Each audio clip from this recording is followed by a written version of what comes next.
Let's get familiar with the accessories for your Emeril French Door AirFryer 360. First, insert the drip pan below the heating element at the very bottom of the unit.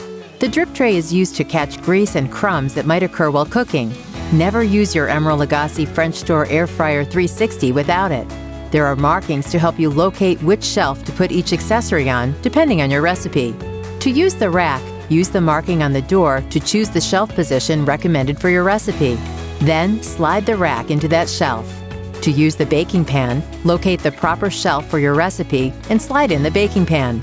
Deeper oven-safe pans and dishes may also be used in the appliance. To use the crisper tray, locate the correct markings on the door for your recipe of choice. Slide the tray into the desired shelf.